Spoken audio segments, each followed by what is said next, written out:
لوگوں یہ شراب جس کو قرآن نے حرام کیا، یہ شراب جس کو رسول اللہ نے حرام کیا، یہ شراب جو اس امت کے لیے کہا گیا کہ جس طرح پیشاب ناپاک ویسے تمہارے لیے شراب کے قطرے ناپاک ہیں، لیکن آج افسوس بتاؤ ذرا اپنے ضمیر کو جگاؤ، کتنی قیمت ہوگی ایک گلاس دارو کی، کتنی قیمت ہوگی 2 گلاس داڑھی کی، لیکن اگر اس کی وجہ سے سماج کی ایک 40 سال کی بیٹی جس کے باپ نے 20 سال تک اس کو پالا ہوگا، کتنی مشقت سے شادی کی ہوگی، جس نے لاکھوں کی عزت کو قربان کیا، آج اس کے گود میں 3 معصوم بچے ہیں، اگر ایک گلاس شراب کی وجہ سے اس معصوم کا سہاگ گزرتا ہے، 3 بچے کے سر سے ماں کا سایہ چھنتا ہے، بولو اس زمین پر قہر کی آگ برسنی چاہیے کہ نہیں برسنی چاہیے؟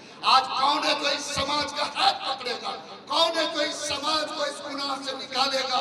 آج سرکار نے دارو اور نشہ کو پابندی کے دائرے میں لایا، ہم نہیں جانتے کہ کون کیا کرتا ہے، لیکن آپ کا خدا نشہ کو حرام کرتا، آپ کا رسول حرام کرتا، آپ کو ہونا چاہیے کہ آج سرکار نے بھی اس کو حرام کر کے ہمت کا ثبوت دیا، آپ کو جرأت کے ساتھ کہنا چاہیے خبردار، ہم شراب کو اپنی آنکھوں سے دیکھ نہیں سکتے، ہماری زبان اس کو قبول نہیں کر سکتی، ہمارا نوجوان اس کو قبول نہیں کر سکتا، لیکن میں یہ درد کس کو سناؤں؟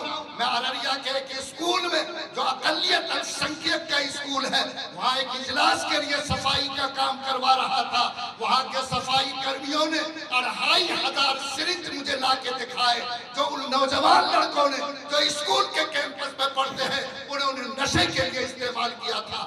آج میری قوم کا بیٹا جس کے گھر میں قرآن ہے، جو اپنے آپ کو پیشانی پہ سجدہ کرتا ہے، جو اپنے آپ کو مسلمان کہتا، آج 80% سے زیادہ نشے میں ڈوبا ہوا ہے، چاہے وہ کوریکس پیے، چاہے اسپائک پیے، چاہے سوکھا اور گیلا نشہ استعمال کرے، لیکن آج یہ قوم نشے کی لعنت میں ڈوب چکی ہے، بیٹیوں کو طلاق مل رہی ہے۔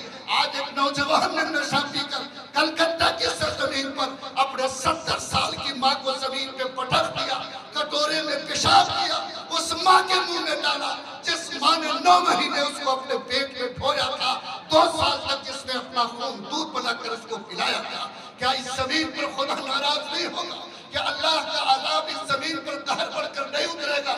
آج جو لوگ یہاں بیٹھے ہیں میں ان سب کو اللہ کا واسطہ دیتا ہوں، اگر آپ ہمت رکھتے ہیں، خدا پر یقین رکھتے ہیں، سچا مسلمان بن کر جینا چاہتے ہیں، نبی کے مذہب کو بدنام نہیں کرنا چاہتے، جیسے آپ نے دہیج سے توبہ کیا، ایک بیٹھنے والا مومن اس بات کے لیے توبہ کرے کہ وہ اپنی زندگی کو نشے سے پاک کرے گا، اپنے بیٹوں کا ہاتھ پکڑے گا۔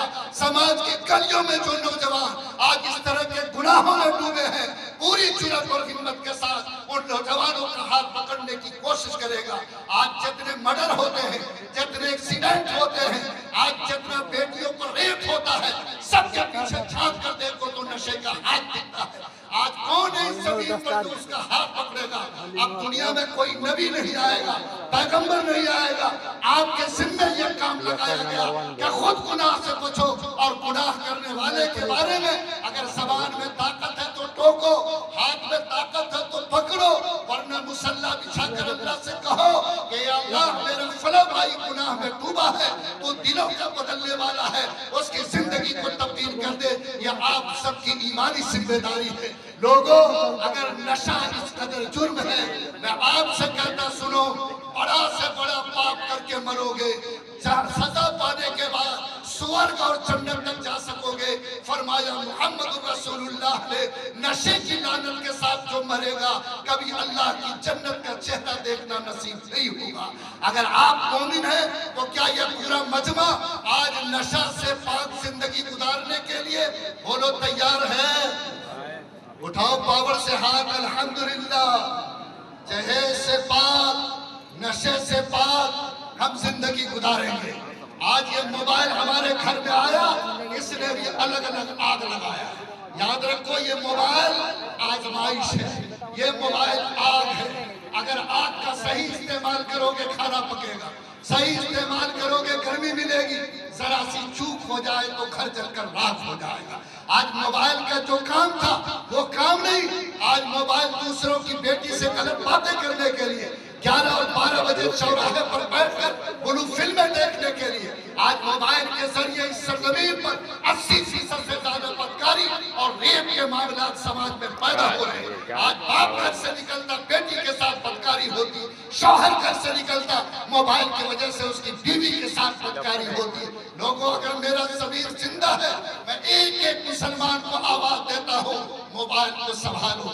جوان بیٹیوں کو موبائل دیا، بیوی کو موبائل دیا، اسکرین ٹچ موبائل، 4 گھنٹہ شوہر سے آدھا گھنٹہ، 4 گھنٹہ دوسرے سے ویڈیو کالنگ ہو رہی ہے، اور وہی چیز بیٹیوں کو گھر سے بھگا رہی ہے، بیویوں کو مرتد کر رہی ہے، سماج کے اندر زناکاری کی آگ کو بھڑکا رہی ہے۔ یاد رکھو، زناکاری، بدکاری کیا کوئی پسندیدہ عمل ہے؟ کسی کی بیٹی کی عزت پر ہاتھ ڈالنا، کسی کو غلط نگاہ سے دیکھنا، یہ اسلام نے سراسر حرام قرار دیا۔ چاہے وہ سماج میں کسی فرد کی بیٹی ہو، سماج میں کسی کی بہو ہو، سماج میں کسی کی ماں ہو۔ ایک 20 سال کا نوجوان نبی کے پاس آیا، بولا کہ مجھے سب کچھ کرنے کی عادت ہے، میں سارا نیکی کا کام کروں گا، اچھا کام جو بھی کہیں گے کروں گا، مجھ کو ایک پاپ کی عادت ہے۔ بولا کون سا پاپ؟ کہا کہ مجھے بدکاری کی لت ہے، میں دوسروں کی عزت لوٹتا رہتا ہوں، آپ مجھے اجازت دیجئے۔ بھلا نبی اجازت دے سکتے؟ نبی نے اس کو اپنے قریب بلایا، اس کے سینے پر اپنا ہاتھ رکھا، کہا کہ بیٹا ایک سوال کرتے ہیں، اس کا جواب دو، بات سمجھ میں آئے گی تو ٹھیک، نہیں تو پھر غور کریں گے۔ اس نے کہا کون سا سوال؟ نبی نے کہا کہ بیٹا، اگر کوئی عورت تمہارے سامنے آئے جو سر سے لے کر پیر تک پردے میں ہو، تم اس کی عزت پہ ہاتھ ڈالنا چاہو، چہرہ کھولے تو وہ تمہاری ماں ہو، بولو تیرے دل کی آواز کیا ہوگی؟ وہ نوجوان تڑپ گیا، کہا اپنی ماں کے ساتھ کون منہ کالا کرے گا؟ نبی نے فرمایا اگر وہ تیری بیٹی ہو، کہا اس کے ساتھ بھی کوئی ہمت نہیں کرے گا، کہا اگر وہ تیری بہن ہو، کہا اس کے ساتھ بھی جرات نہیں کر سکتا۔ نبی نے کہا اگر کوئی تیری ماں کی عزت پر ہاتھ ڈالے، تیرے کان کو خبر لگ جائے، بولو تیرے دل کی آواز کیا ہوگی؟ وہ تڑپ گیا، کہا میں اس انسان کی گردن توڑ دوں گا۔ نبی نے کہا کہ تم دنیا میں جس کی عزت پہ ہاتھ ڈالو گے، وہ بھی تو کسی کی ماں ہوگی، کسی کی بیٹی ہوگی، کسی کی بہن ہوگی۔ جو درد تجھے اپنی ماں اور بہن کے لیے ہے، بولو اس کے باپ اور بھائی کا بھی وہی درد ہوگا کہ نہیں؟ وہ نوجوان قدموں پہ گر گیا، کہا اللہ کے پیغمبر بات سمجھ میں آ گئی، آج کے بعد کبھی میں اس گناہ کے قریب نہیں جا سکتا۔ خبردار، سماج میں چلتے ہوئے کسی کی بیٹی کو غلط نگاہ سے مت دیکھو، کسی کی آبرو پہ حملہ مت کرو۔ یاد رکھو یہ زناکاری بدکاری اتنا بڑا جرم ہے، صاف اعلان ہے قرآن کی نگاہ میں، اگر ایسا مجرم کوئی کھڑا ہو جائے تو وہ شخص زمین پر زندہ رہنے کے قابل نہیں ہے۔ آج اللہ تعالیٰ نے اگر مجھے ہمت دی، میں آپ کو آواز دیتا ہوں کہ آج موبائل کی گندگی نے سماج میں بدکاری کے آگ کو بھڑکایا ہے۔ چاہے بڑے ہو یا بوڑھے، میری ماں اور بہنیں، جو بھی ایسے مسلمان یہاں بیٹھے ہو، ایمان سینے میں رکھتے ہو، آج قسم کھاؤ موبائل کو سنبھال کے رکھو گے، بزنس کو بڑھاؤ، علم کو بڑھاؤ، کانٹیکٹ کو بڑھاؤ۔ موبائل سے ہزاروں راستے فائدے کے کھلتے ہیں، لیکن اس موبائل سے اپنے گھر میں آگ مت لگاؤ، بیٹیوں کی عزت کے راستے کو مت کھولو۔